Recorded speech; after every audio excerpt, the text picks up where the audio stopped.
Hello guys, welcome to my channel, or welcome back. And if you are new here, my name is Julie and I am the author of the blog CapturingWonderland.com. Today I have a really fun project. I had previously built a Berkey water stand out of a beautiful wooden piece that I found at a thrift store, but there were a couple of issues that I didn't really like about it once we started using it. So today I am going to be building the Water Berkey, or Water Filtration System Stand 2.0.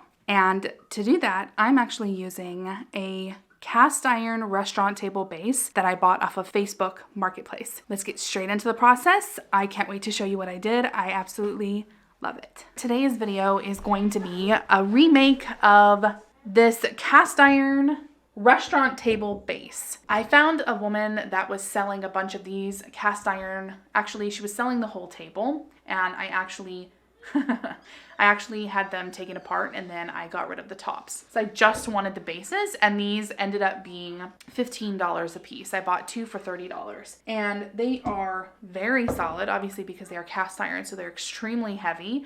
And I wished I had filmed me getting it off the top of the roof with my teenage son, because they had sat in the sun and so they were extremely hot and extremely heavy. So trying to get the tables off of the roof of my car, I thought I was just thankful that we did not kill ourselves. In the end, we ended up having to drop it basically because it was so hot, and I even had gloves on, and it just went through my through my gloves and burned my hands. So we dropped it. It was hot, seriously. So I am going to be using this cast iron restaurant table base and repurposing it as my new Berkey water stand. What am I going to do for a top? Well, I thought about that long and hard, and I actually found something at Hobby Lobby. I found a wooden round, and this one is rather thick. It's about 1.5 inches thick, so it's a good thickness, very solid, and it was $24.99, and it literally just fits around this.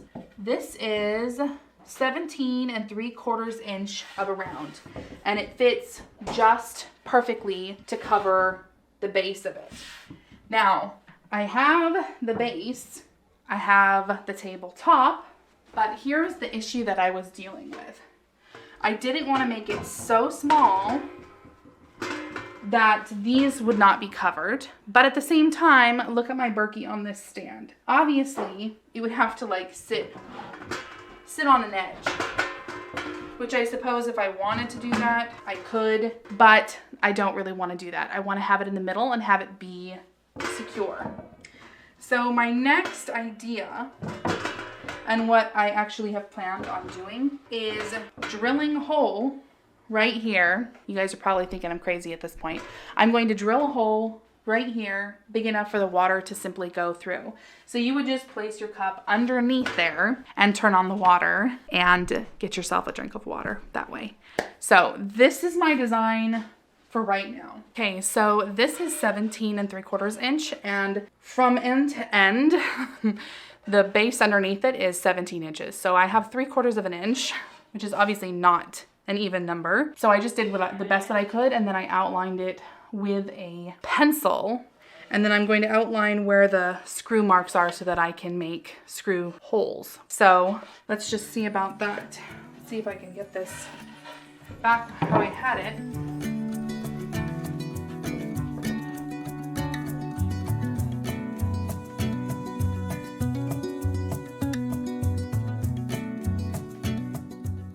All of the screw holes so that I can make little holes with my drill. Okay, time to sand.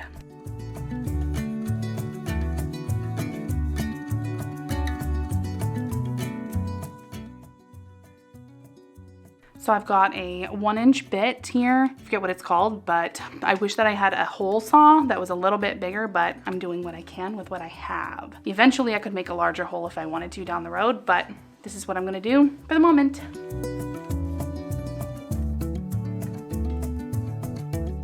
Apparently trying to do it in the center of these two big things was not right, because obviously there is another problem, because there's smaller ones underneath there, and I literally drilled right into it. So that was interesting.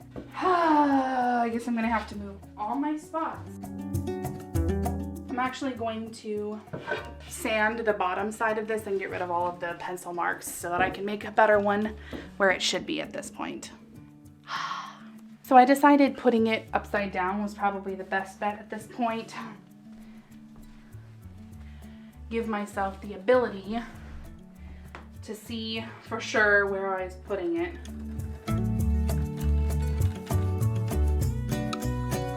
I felt the need to mark all of my new holes with little arrows just so I do not get confused. And now we actually get the fun part of staining it before we start work on the base, which needs to be scrubbed clean and then recoated. And thankfully it is nice and sunny outside, so it is a perfect afternoon to do this kind of job. So let me get out my stain and we'll get to it. Ugh.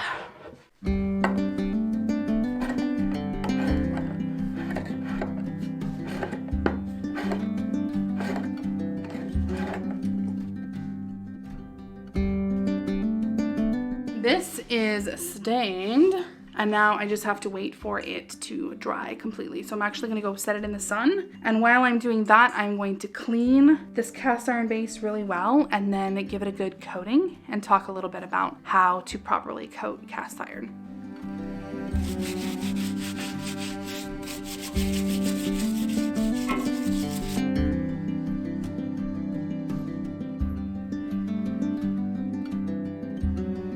Okay, it's completely cleaned, scrubbed really good with some soap and water, just a little scrubby brush and some Barkeeper's Friend. And now I am going to let it dry in the sun before we take it further and coat it with anything. All right, this is done drying and I'm gonna do a coat of polyacrylic. I'll probably do 2 in the end.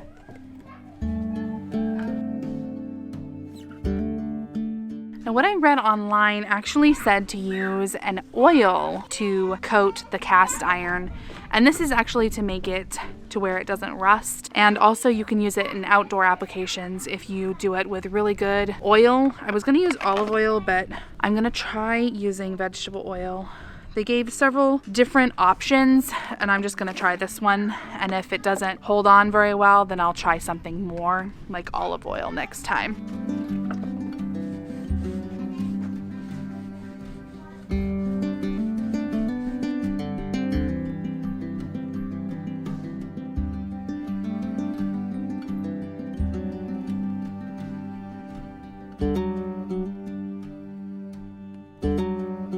Got it done. It looks shiny right now. I'm gonna let it sit and let it kind of soak in what it will, and then I'll come back in with a clean rag, like just a dry rag, and get off any excess that I can. But it looks way better, and the few spots of rust that I had on it are gone. They disappeared with the oil. So in the meantime,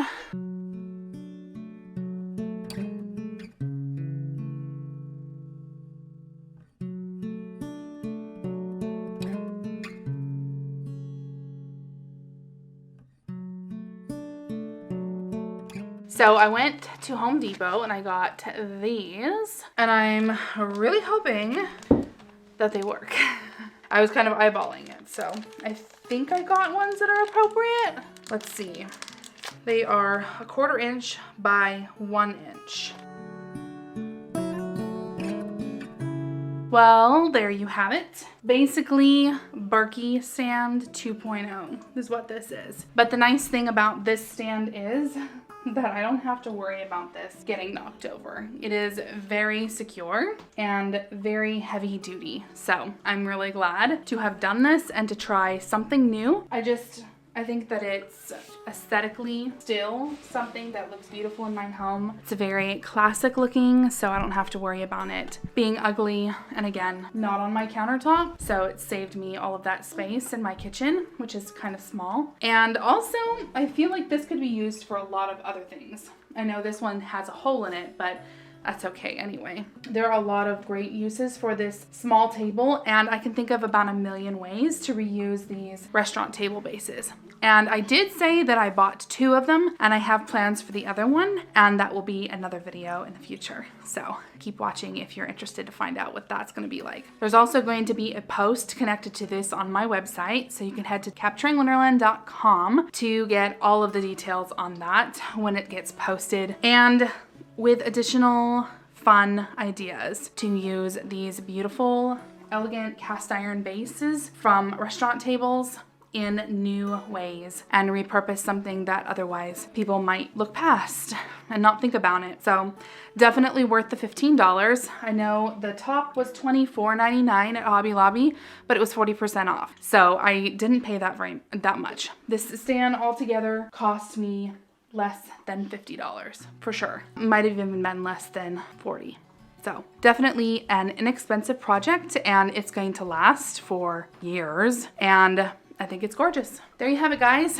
What is next? I have a lot of fun ideas for content coming up. I've been working on some Easter craft projects, and I also have some fun, like, herbal type DIY gift ideas for mothers coming up as well. Got some soaps and some bath salts and some other types of things that I am getting all of the supplies ready to do, and I will show you more of that stuff coming up. So another great thing that I have coming up is I have been working in my entryway. I pulled a couple muscles in my back the last several weeks, one at a time, and so I've had to postpone working on the wardrobe since that is a much more physical project and demands a lot more of me. I had to elicit help just to install the ceiling medallion because that was the day after I pulled one of the muscles in my back, and I couldn't do it by myself. So my husband was gracious enough to help me install that, and that was an interesting process. It wasn't hard, but like everything in this house, it just came down to being more complicated than I thought it was going to be. But it's up.